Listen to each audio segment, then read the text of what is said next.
Cause I'm so like, so this what happened when you live, y'all. This what happened when you live. Cause I'm so like, yo.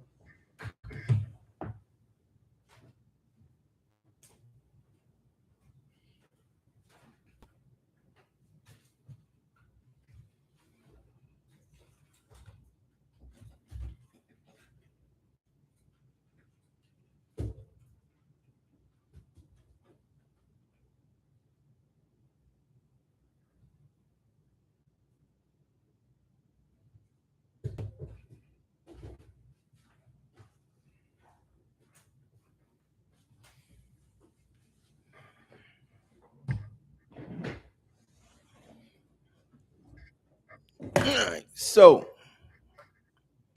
that's what happened when you live. All right, live show. Y'all know how this go. So check this out.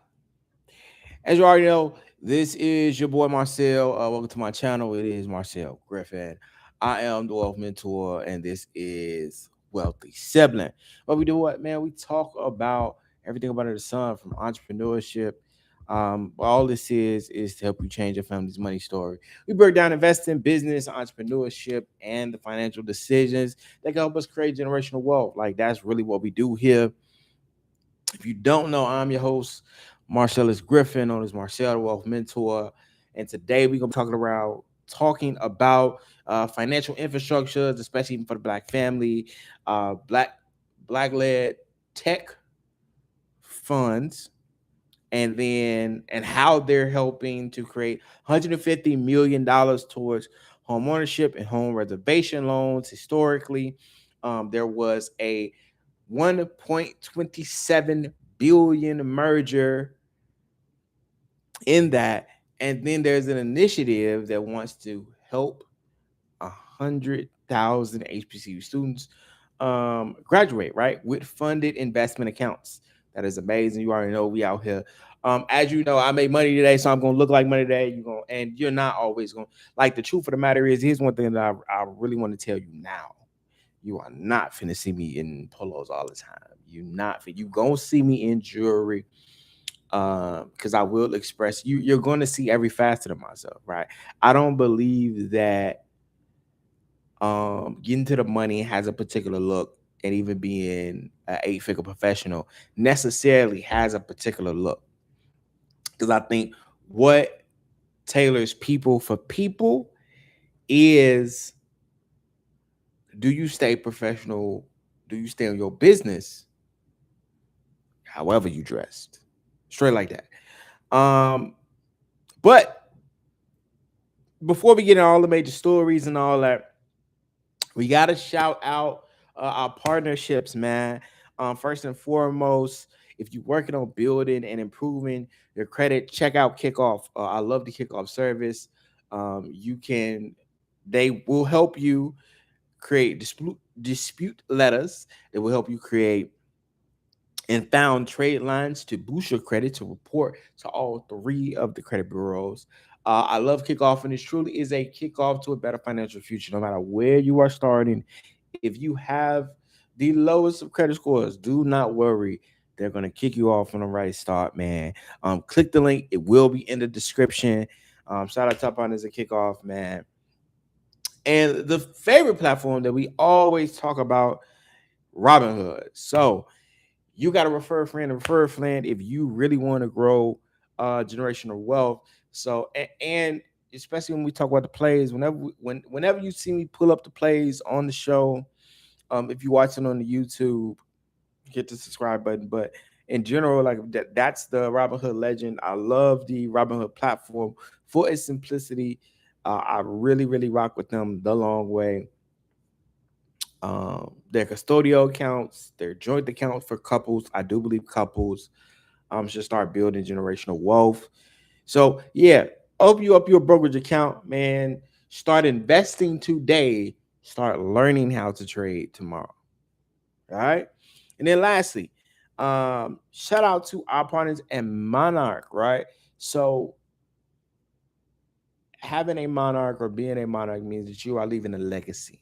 And I think that not enough of the everyday people, especially the culture, talks about what is it like to leave financial legacy, right? So yes, I may be the first wealthy sibling, but I don't want to be the last. You feel me? So with that, anyone who is trying to get a clearer picture on their financial life, you got to check out Monarch Money. It's bringing your account, spending, budgeting. Like when I talk to people and they be like, bro, I want to trade. I want to start investing today, man. I want to make some money. Like I made, what I make today? I made like $400 today, right? And this is passive or cash flow money. So for me, it's cash flow to fund all the endeavors in my business, and I don't really lose a step because it's not the main source of income. It is a second hand or cash flow base, right? So none of and the beauty of this is why I talk about it. And it don't just have to be options. You can do it in futures, but in general, you gotta start with a budget so you even know like how you gonna be like, hey man, do you got $100 to invest? Man, take all that. If you sat down and drilled out your budget, which Monarch Money can help you do, you would know whether or not you got $100 to invest. Like you would know. So man, tap in with our lovely friends and partners at Monarch, man. The code will be in the description. But let's get into how I made this money today. You feel me? I'm feeling blessed, feeling great. Let's get to it. Google is paying me, right? Google is paying. Shout out to YouTube. Shout out to YouTube. Not only do they support the show, right, as a platform, get this lovely information to the public through me. But I traded, right? I traded, man. Google's paying me. Um, but do I think it can reach 390? And I actually got out of that play today and I ran it back. And one thing I want to talk about, because I want to tell you this in real time. So I think one of the things that's different for me is when you see a lot of people talk about finance, I don't want to say wait till the end of the road, but they reach the mountaintop and then they come talk to you. I'm taking you on the journey of the mountaintop with me. So majority of the things that you see me do or talk about, I'm doing in real time. Building my Roth in real time. Building my long-term portfolio in real time. Automating it to go into my long-term portfolio in real time. And every time the automation happens, checking and investing it in real time and trading Google in real time. So this that you're seeing, I made this money today. So got up to like $800, $900. This is a small account that I'm running because again, I'm moving the money, but traded Google, and the play that I profited on was a September 18th call, 385. Google took off within the past couple days from 330. I got in like 331 originally. Shot up, and this was something that this is why. So this is why I also want to talk about like when God gives you blessings and they tell you, don't look a gift horse in the mouth. This is that. So I I proved myself right, which is Google. I believe that Google was going to get up or past 345, right? It had gotten to what I believe was a good level of resistance because Google is a strong company, just like Microsoft. Microsoft took off today too, but it was at like 320. And so, like, this is the thing where it's like you don't really know the bottom. You can speculate, right? Outside some of the greats.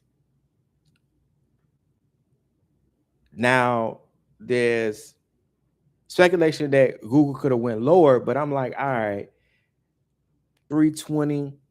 Let's see what the next 2 days turn out to be as a whole daily candle, and then let's get into if this is the confirmation or not with all the talk of the geopolitical and any other things that are impacting the market, right? So with that, I want to give you context. So the market continues to balance long-term optimism around artificial intelligence with concern about spending, valuations, and interest rates. So what happened with Google in regards to this optimism with speculation was the Fed's decision. The positive, which is what I believe kept Google going, was that they didn't do the rate hike. Now they didn't do the rate cut, which means that they're cutting interest rates, they're relieving the overall economy when interest rates is cut. They didn't do that. Now that Google would have been at 370 today. They did a rate cut. If they did a rate cut this week, Google is at 370 right now. Now it's not, which is the vice versa about they held rates, which means that they didn't decide to make any impact or any changes. They don't think that it's necessarily needed. Overall, the people on the board of the Federal Reserve. So they're like, all right, look, money coming in. The world is still moving. The world's still turning. Things aren't that hectic to where we need reprieve or relief. We can hold steady right now. Just y'all making y'all money, keep making y'all money. That's what they're saying. I said, all right, bet. Cool. That's a positive on today's end, since we're live. Google's like, okay, cool. They didn't do the rate hike. That means that overall they see a potential steadiness to the economy, right? Or to the money that's moving and flowing. Bad, wonderful. So when it comes to that, that's where you get Google getting up to 355 around closing. I think 355 was as high, took off. Boom. 800 in the pocket, took 50% profit up to be. And my original play, you could have kept it going, but I delved more into the money. So I got a 400, and I here's why I believe that Google will for sure, in my opinion, right? Here's my belief to where Google can its first hilltop. Google's first hilltop for me is like 375. Because once my first hurdle for me was can it get past 345? Boom. Rocket past 345. Hell past 345. I said, oh yeah. We on that mission. It's 370, 375.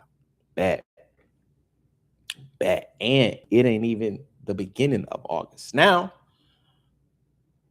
there's a lot of other tensions into that. But going into that, Alphabet sits directly at the center of this debate about the whole is AI making money, AI utilization, and it's dominating the digital advertising business and growing the cloud operation and a mass invested with its major investment in artificial intelligence. The trade I got is based mainly on Google is a foundational company that is continuously making money. People are streaming on YouTube, putting their podcast on YouTube, which is a revenue stream for Google itself, outside of Google still being the search, the most credible search engine, even inside of ChatGPT. It's going to pull from the streamline of Google. Now, my current position live is, what's my current position? I believe it's the 400 call, but I don't want to misspoke, so I'll check real quick. Let's see.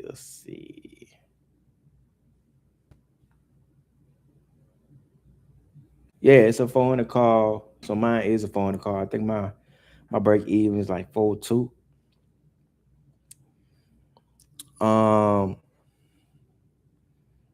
But the 380 call, I was up 53%. You can't be like everybody be shooting for the 300%, and it's possible because I think the max I was like 168, 150. Like it was running. And if they would have cut rates, oh boy, I probably would have been up like a band for sure. I would have been up $1,000 for sure in this play, which isn't the first time for me. But yeah. So in regards to options, the technicals is Google needs to rise about 15%. It had a great boost going into Monday or next week. It needs to held and at least move up $3 to $4 more in order to really like secure my position of it getting to 370 before September, right? Really, if it gets there before like the first week of August, because my exit at this point is actually 375. That's like my exit, 375. But remember, man, options can bring you profit, but what are you going to use the profit for?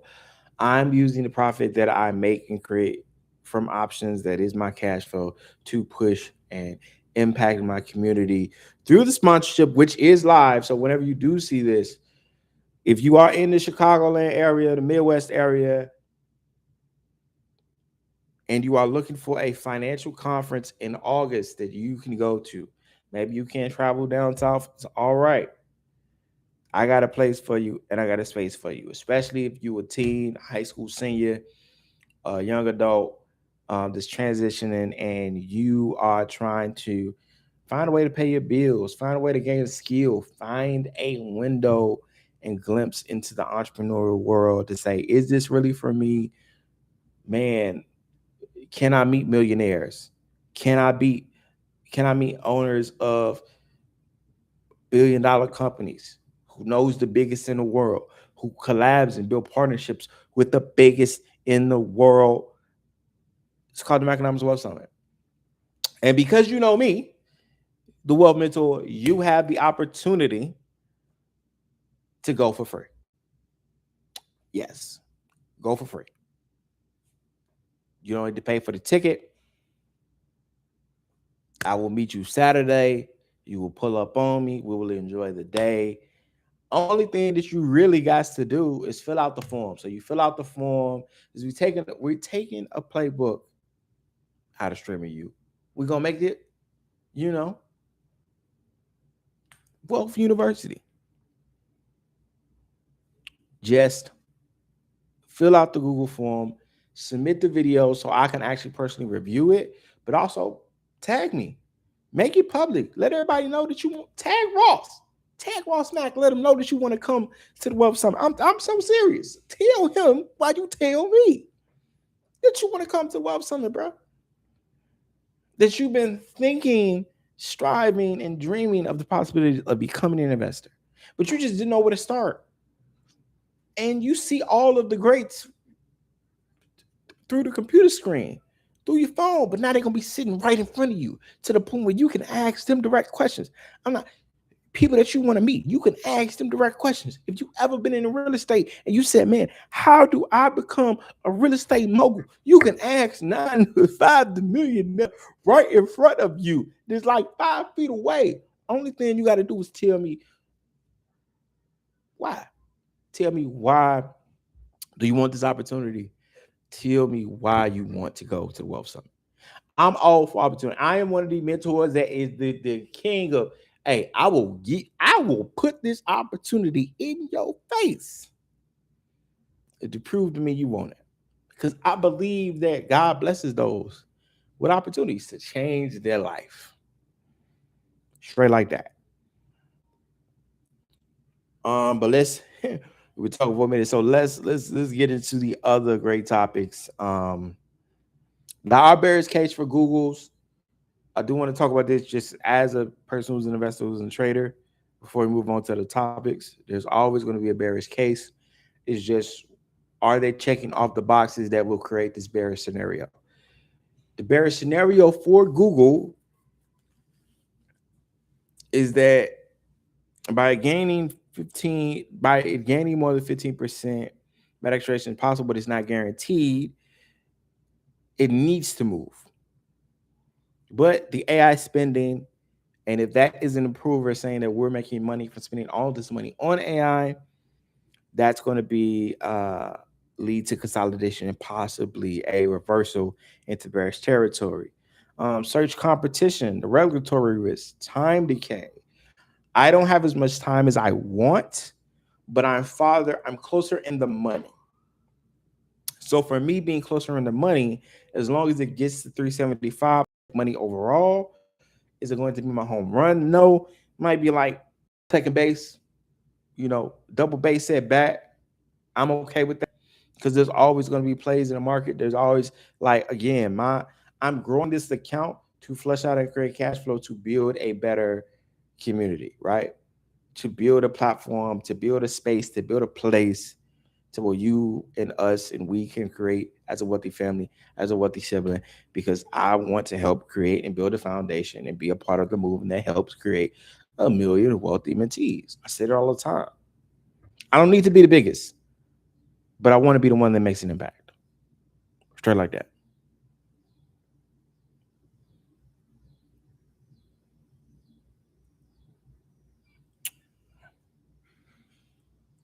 Management framework.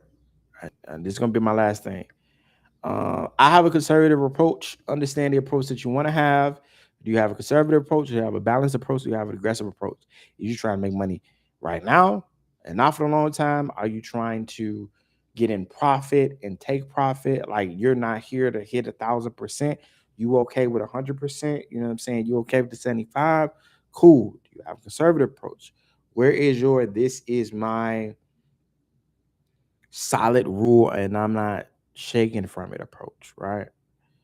So getting into it now.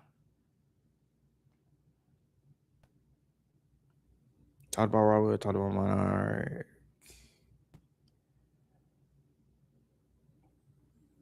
Amazon probably went up today. I didn't get a chance to check it out.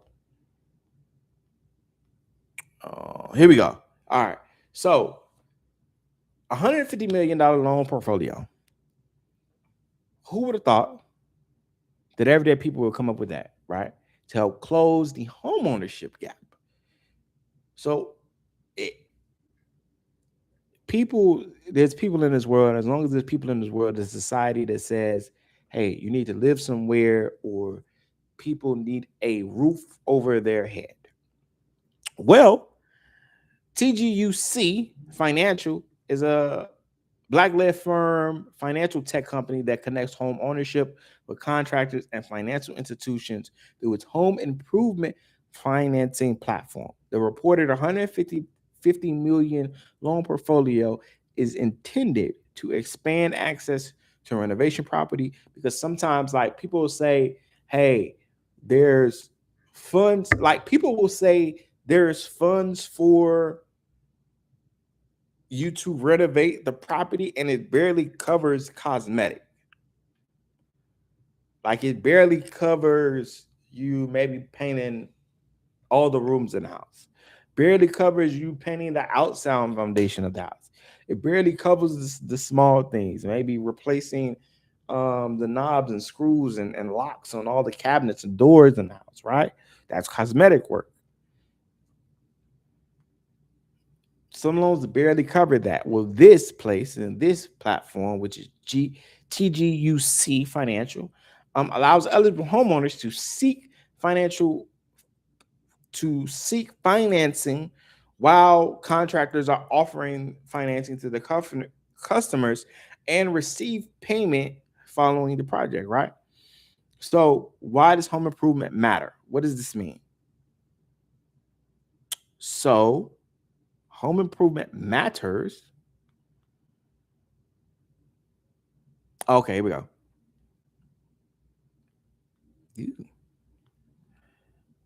Strategic improvement may increase safety, energy efficiency, living quality, resale value, rental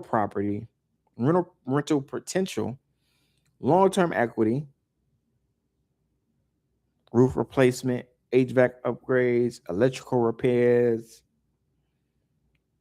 Now, productivity debt versus destructive debt. I like that. Productivity debt is debt that helps preserve and improve the asset, and it may increase its value or earning potential. You that whole, you got to spend money, make money. If you got to add an extra $25,000 on top of the loan that you may have, that may even include the renovation to make sure that you can get another 75 to 100K once the renovation is done, that's productive debt. Destructive debt is debt that creates a long-term payment without producing enough financial or practical benefits. A renovation loan may be productive when it preserves structural damage and improves efficiency and increases property value, right?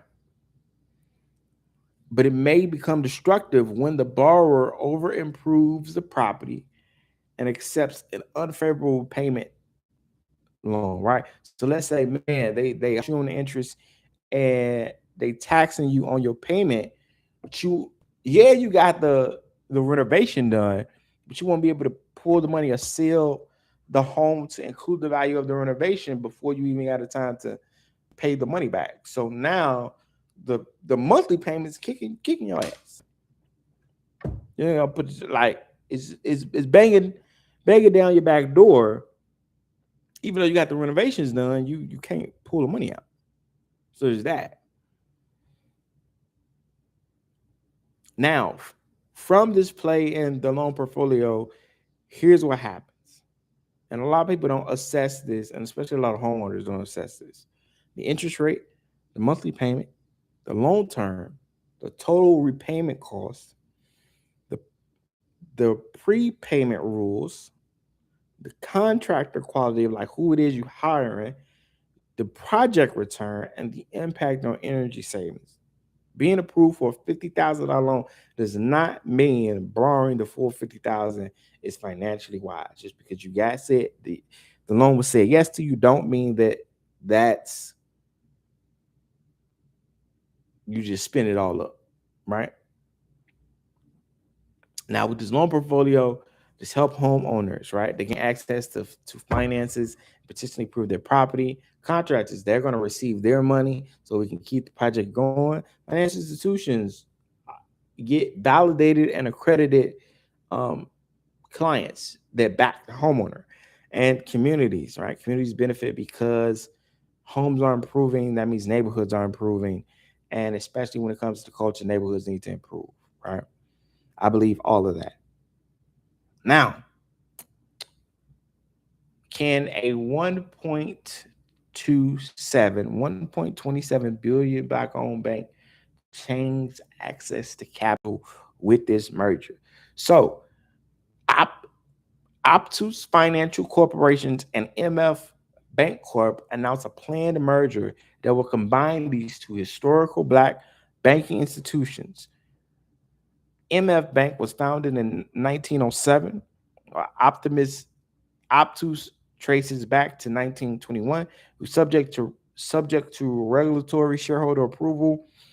Upon the combination of these two institutions, but they operate across 10 locations from North and South Carolina, approximately holding assets up to 1.27 billion in assets, right? Now, what does this mean, right? What does this level of assets, what does this merger mean, and how do they contain all these, right? How do you assess that? Well, they have mortgages, they have commercial loans, they have consumer loans, they have securities, they have investments, they have cash reserves. They put all that together, but the bank also has to manage, as banks, your deposits, capital requirements, credit losses, operating expenses, regulatory requirements, and liquidation. Here are the potential benefits to this. Large lending capacity. A larger bank may support more mortgages, more business loans, more community development projects can be assessed, right? Can be put into underserved or overlooked communities, right? Bigger bank, bigger money. Improved technology, cybersecurity, digital, like when everything's in in-house, you only got to cover one house instead of two. And a great, what they call a greater uh,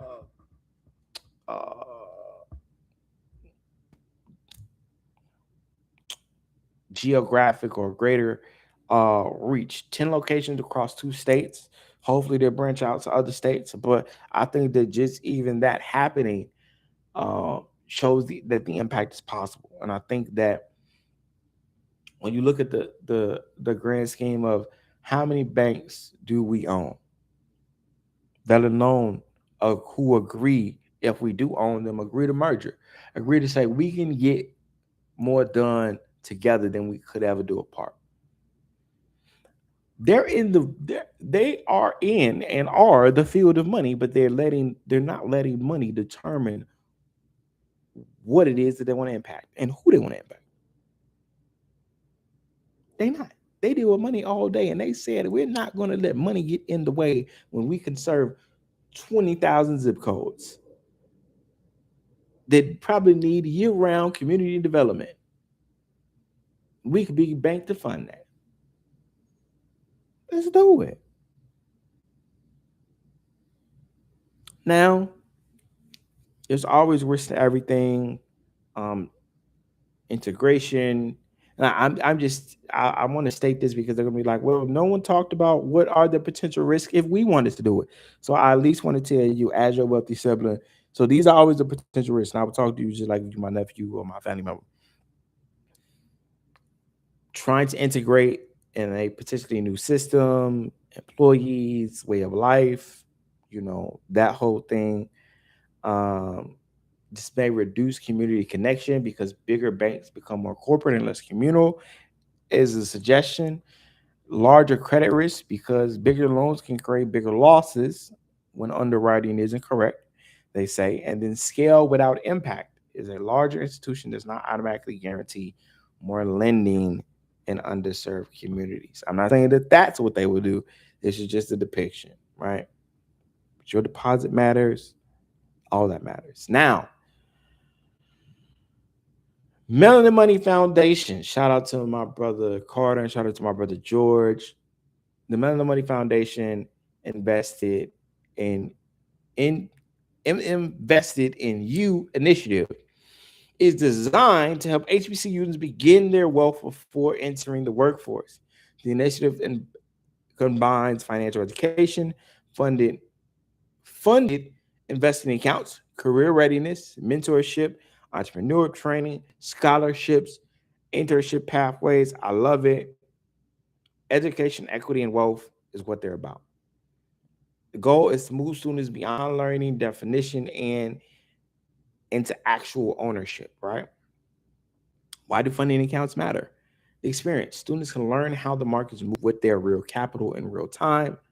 Ownership. When you start saying, I own Google, I do. I realize I own Google in more than one way. Owning VOO, owning VTI, which is the total stock market, I own a fraction of Google versus actually having Google in my Roth. I own Google. It hit different when you say it out loud. The perspective is different. Now these are tools that not only are you using to create cash flow and capital, you can say, oh, I see why this is making me money. I see why this is improving the stock. I see why this company is held up for 20 plus years. They're good at what they do. They want to stick around. And if I can tell that they want to stick around by my approvals, they finna keep making me some money. So let's keep making me some money. It hit different. They learn about compound interest, and you can show this to your family impact. Students can bring financial knowledge back to the parents, siblings, community. Because most of the time, you got to see it. Like that's why I be like, bro, I made your check. Like if you want me to show you the play where I made 1,500 to 2 bands, which is the average American's paycheck. I don't say this more than once to brag. I say this to tell you, like, bro, I done it in real time. So when I say I know the power of the market in real time while we talk now, I know the power of the market. I don't sit here and just stare at candles and swing and hope I hit. After a while, bro, it's not luck. You can get lucky, yes. But if you want to talk about my profit and loss statement and I've increased my overall salary and income from 5 to 15 grand probably every year with the like I'm like if you took away what I utilize the funds for to improve and hire people and you know give employment services like $20,000-$30,000, bro. Up close to 10 this year. My physical year is about like close to like 10 grand that I build and dished out to services. So if I didn't pay for anything, I'd be sitting on a good amount of piece of change right now. Just I'd be cool. But again, this is not just about me. I do these things to show you that these things are real. That's why I do that. And that's why they do that, man. They're doing all these things to show you that it is possible. They've done it in real life. They took the time out. Shout out to Melon and Money, man, and the initiative to help HBCU students. Over 100,000 of them see the possibility of their finances. I appreciate that so much. Shout out to my brother George. Shout out to my brother Carter. Brick by brick, baby. Brick by brick. But I appreciate y'all, man. Hit the like button, hit the share button, subscribe. This is live. We appreciate you so much.